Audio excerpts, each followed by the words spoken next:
सभी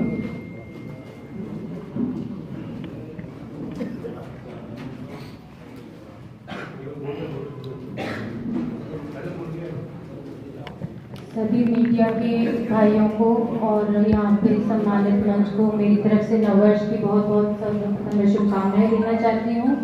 आज हम एक बहुत ही महत्वपूर्ण मुद्दे पे यहाँ पर प्रेस कॉन्फ्रेंस के लिए उपस्थित हुए हैं और आप सब अपनी उपस्थिति दी, उसके लिए भी मैं आपका धन्यवाद करती हूँ।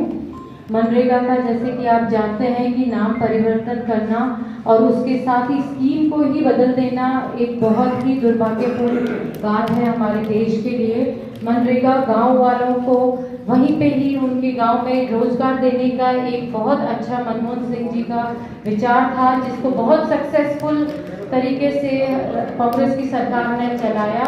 लेकिन बीजेपी की सरकार ने पहले तो इस व्यवस्था का मजाक उड़ाया और फिर इसी व्यवस्था को आज उन्होंने चेंज करके उसका नाम बदल दिया।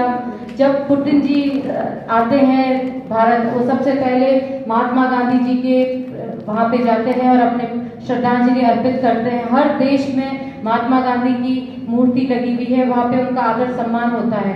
और हमारे देश में जो मंत्री जी हैं जो ये नाम बदलते हैं मोदी जी के कहने पर, उनको खुद को शिवराज जी को ये नहीं पता है, वो स्पष्टीकरण नहीं दे पाते हैं कि अगर राम जी हृदय में बसते थे महात्मा गांधी के, तो राम जी का नाम रखने से कोई राम जी का हम कांग्रेसी विरोध नहीं करते, पर महात्मा गांधी जी का नाम हटाने का क्या तथ्य है ये हमें समझ नहीं आया। और शिवराज जी उस पर कोई स्पष्ट अपना जवाब नहीं दे सके कि उन्होंने नाम क्यों बदला।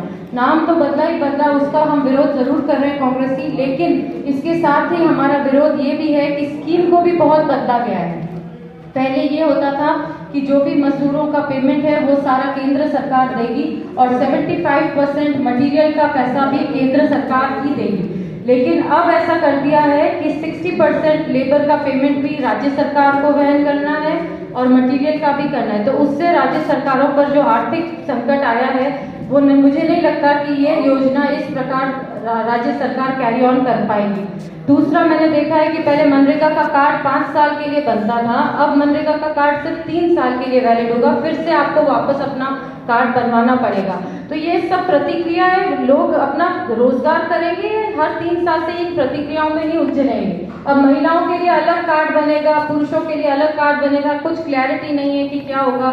महिलाओं के लिए पहले 1/3 रिजर्वेशन रहा जाता था मनरेगा में, अब क्या है क्या नहीं है कुछ भी स्पष्ट नहीं है। दूसरी चीज, एक सबसे खतरनाक चीज जो मुझे लगी मनरेगा में, राज्य सरकार पे 40% आर्थिक बोझ तो डाल दिया गया है, लेकिन सारा कंट्रोल केंद्र करेंगे।